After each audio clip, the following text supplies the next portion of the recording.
Is your pet food brand truly resonating with today's pet parents, or are you perhaps overlooking a fundamental change in how they view their beloved animals? Because understanding that shift could really be the key to unlocking significant growth as we move into 2025. Welcome to the Pet Food Insider, the essential briefing for leaders right here in the pet food industry. I'm Signal. And I'm Strategy. We're here to, well, cut through the noise and deliver the actionable intelligence you need to propel your brand forward. Today is March 2, 2025. And in this deep dive, we're tackling purpose, personalization, and the pet identity shift. Yeah, we've been looking at the latest industry reports, recent surveys, really trying to unpack this evolving human-animal bond. Exactly, and pinpoint what it means for your brand strategy. We're exploring how this deep integration of pets into our lives, not just as companions, but as actual family members, sometimes even extensions of personal identity. Right, how that's creating a whole new set of expectations and, frankly, opportunities in the pet food market. So let's get right into it. Just how central are pets to their owners' lives right now?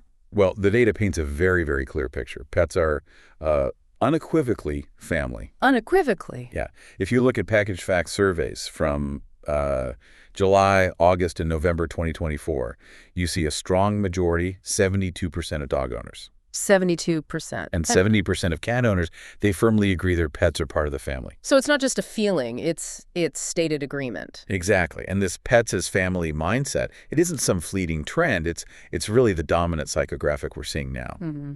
It was already strong, sure, but the increased reliance on pets, for companionship, for comfort during recent times, that's only amplified it. Makes sense. And if you dig a little deeper, significant percentages for both dog and cat owners report feeling happier because of their pets. That's 59% and 58%. Almost identical. Right. And they view their pet as a friend, 54% and 52%, and even see themselves as parents to their pets. Again, really close, 52% and 51%. That's fascinating, especially the consistency between dog and cat owners. You often hear about the dog market focus. Exactly. And this suggests maybe a more level playing field of opportunity than perhaps we've historically perceived. Interesting. And this bond, it seems to be solidifying across generations too, though, with some interesting nuances. Oh, like what? Well, for instance, a really remarkable 87% of dog owners and 84% of cat owners among baby boomers consider their pets family. 87 and 84%, that's huge.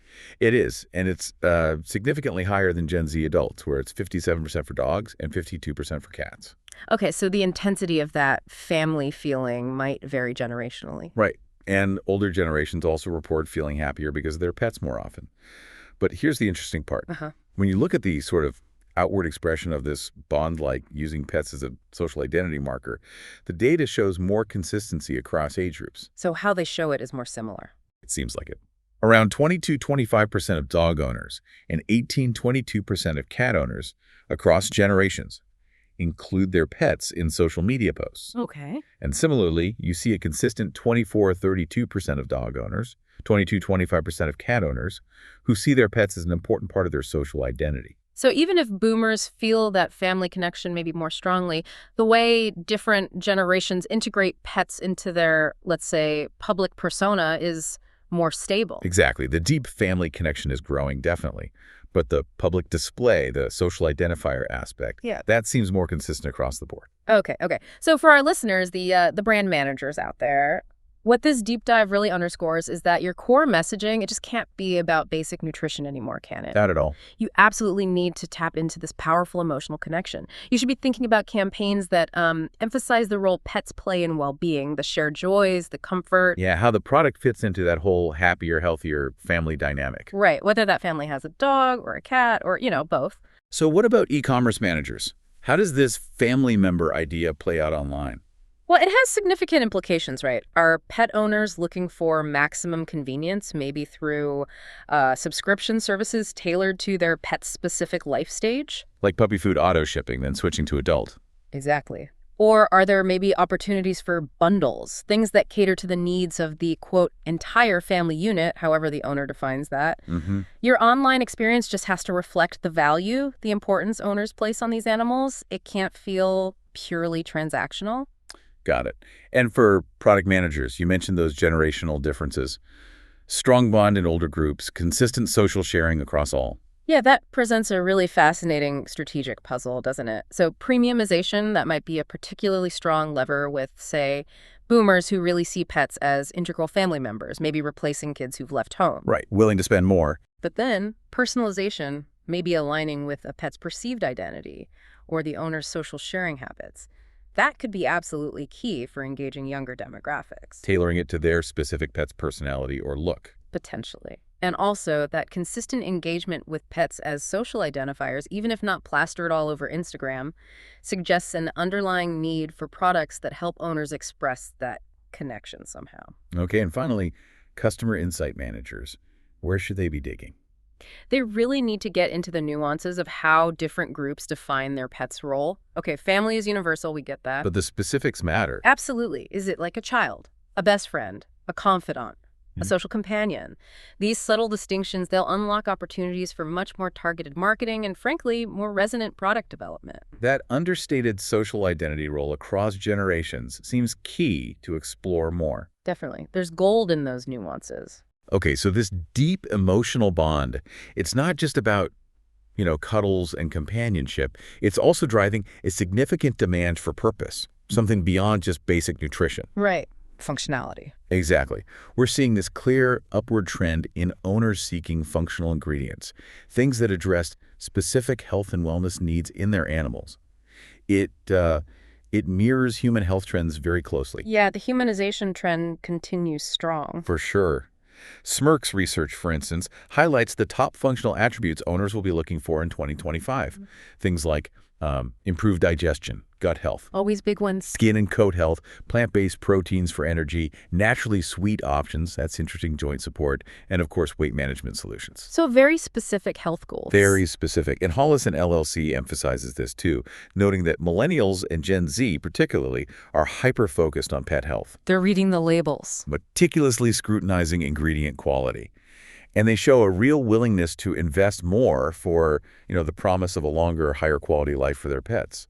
And they want proof, transparency, scientific validation. Those are non-negotiables for them. Absolutely. Which leads into what Scholar is seeing, this accelerating shift towards personalized nutrition and precise wellness. Personalized and precise. Owners are actively seeking products tailored to their pet's unique characteristics: age, breed, size, activity level, specific health conditions. Tailored nutrition. And Scholar also points out pet parents are getting savvier about ingredients, looking for things that offer multiple benefits, not just one. Multifunctional ingredients. Right. We see a great example of this with Arch Pet Food. They were driven by a founder's personal experience with pet allergies. Ah, the personal story. Powerful. Right. And they're focusing on hypoallergenic and sustainable alternative proteins, like crickets. Insect protein. Definitely a growing area. And they're clear about the nutritional advantages: high protein, essential nutrients, but also the sustainability benefits. Drastically less water usage compared to traditional livestock. So hitting both the health and the values buttons. Exactly. And beyond the novel proteins, Arch also offers functional treats, targeting specific common concerns: skin and coat, hip and joint, digestive health, even calming support. Condition-specific treats. Makes sense. It really shows that move towards condition-specific nutrition. And they're expanding to limited ingredient diets with insects, silver carp, and now developing a cat line with a similar focus on allergies and often overlooked feline nutritional needs. Okay, wow. So for our product managers listening, the message seems crystal clear here. Functional ingredients, personalized nutrition, these aren't niche trends anymore. They're becoming baseline expectations. Right. Your R&D needs to prioritize developing products that directly address specific health needs, cater to different life stages. You need to be actively exploring these innovative, sustainable protein sources like Arch is doing. And don't forget, limited ingredient diets. Definitely consider expanding into those for pets with sensitivities. That's a huge market. So for marketing and brand managers, what's the key takeaway in this front? Transparency. It's absolutely crucial. You have to clearly, effectively communicate the science behind your functional claims. Be upfront about ingredient sourcing. Tell the story. Tell the story of the purpose behind your products. Is it sustainability, allergy relief, targeted health support? Ultimately, you're communicating how your food helps that cherished family member live a longer, healthier, happier life. That emotional connection again. Always. Now, e-commerce managers, how can they leverage this personalization trend online? Good question. Well, it needs to go beyond just the product itself, right? Think about implementing interactive quizzes, maybe. Detailed filters that guide owners to the ideal food based on breed, age, health concerns, even lifestyle. Making it easy for them to find the right personalized option. Exactly. And tailoring subscription services to those individual needs, that reinforces the personalized approach and builds much stronger customer loyalty. Okay, and finally, customer insight managers. What should they be listening for? Now is the time to really listen intently. What specific health issues are customers consistently raising? What are their core values around sustainability and ingredient sourcing? That direct feedback is gold. It really is. It guides future product development, shapes marketing strategies. You have to know what matters to them in this increasingly personalized, purpose-driven market. And track that demand for science-backed claims. Incorporate relevant research into your communications. Right, makes sense. Now, there's another layer to this shift, isn't there, beyond just family member? This idea of a pet identity shift. Yeah, tell us about that. What's the data showing there? Well, Wisdom Panel, having tested, get this, 5 million pets' DNA. 5 million, wow. Their survey of over 10,000 pet parents really reveals the depth of this bond. 85% have actually bailed on plans because of their pet. Guilty as charged, probably for many listeners. Right, 65% would rather have a pet than a partner. Ouch. But telling. And a staggering 81% consider their child. 81%, that's the fur baby phenomenon in numbers. Exactly. And this deep connection, it really influences social lives. 97% talk to their pets like people. 92% celebrate pet birthdays. Of course they do. Cake and everything, probably. And notably, 25%, a quarter, have even included their pet in their will. Okay, that highlights just how significant their place is. It's about legacy, future planning. It really is. Yeah. And furthermore, 99% believe their pet understands their emotions. It's emotional lifeline. Reinforcing that idea, yeah. This bond, plus the willingness to spend 64% spend at least $1,000 annually on pet care, it just shows a huge investment in their well-being and happiness. They're putting their money where your heart is. And Wisdom Panel's genetic research is also uncovering behavioral insights now, allowing for more tailored care based on a pet's unique genetic makeup, which just further fuels this desire for personalized approaches. So genetics adding another layer to personalization potential. Interesting. Okay, so for brand managers, how do you capitalize on this evolved pet identity? What's the strategy? Acknowledge it. Cater to it. Your brand messaging has to reflect this understanding that pets aren't just animals. They're integral family members with unique personalities, needs, quirks. Celebrate the quirks. Exactly. Consider campaigns that celebrate those individual stories of pets, make the brand relatable on that level. And product managers, taking personalization even further. Yeah, explore those opportunities. Could DNA testing, maybe owner-provided info, be integrated somehow to recommend specific food formulations? Or supplements. Moving beyond just basic life stages. Way beyond. Think about catering to individual predispositions, maybe even behavioral tendencies identified through genetics or owner observation. Fascinating. E-commerce managers, how do they leverage this deep emotional connection online? User-generated content is huge here, featuring pets, photos, stories, pet birthday promotions, maybe even partnerships with services like Wisdom Panel could deepen engagement and loyalty. Make it easy for owners to find products that fit their pet's specific identity. Precisely. Make the online space a place where they can celebrate and care for that unique individual. And customer insight managers. What's the angle here? Well, this wealth of data on the human-animal bond, the pet identity, it's just fertile ground for understanding owner motivations. Explore how owners perceive their pet's identity. How does that influence purchasing? Getting deeper into the why behind the buy. Exactly. That deeper understanding is absolutely crucial for developing truly resonant products and marketing campaigns going forward. All right, so pulling together the key threads from this whole deep dive. Purpose, personalization, and the pet identity shift. What would you say are the maybe two most critical strategic imperatives for our listeners right now? Okay, two big ones. First, this pets as family mindset. It isn't just a passing sentiment. It is the fundamental reality of today's pet food market. Full stop. Foundational. Yeah. Every single facet of your brand messaging product experience must deeply understand and cater to this profound emotional bond. And the second, The second is the accelerating demand for functional, personalized nutrition. It's fueled by owners' unwavering focus on their pets' long-term health and well-being. And with that comes the absolute necessity for transparency and scientific validation. Those aren't optional anymore. Okay, so imperative one. Deeply embed the pets as family ethos into your brand narrative, your product development pipeline, and your entire customer experience. Go beyond basic nutrition. Acknowledge the emotional, the social significance pets hold. And imperative two. Prioritize purpose-driven innovation.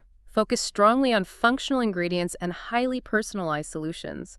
That means dedicated investment in R&D, radical transparency about your ingredients and their benefits, and a real commitment to exploring tailored products for individual pet needs. And that concludes our deep dive into purpose, personalization, and the pet identity shift for this edition of the Pet Food Insider. Thank you for joining us. We really trust this briefing provides you with a clear, actionable understanding of these pivotal market shifts as you look toward success in 2025.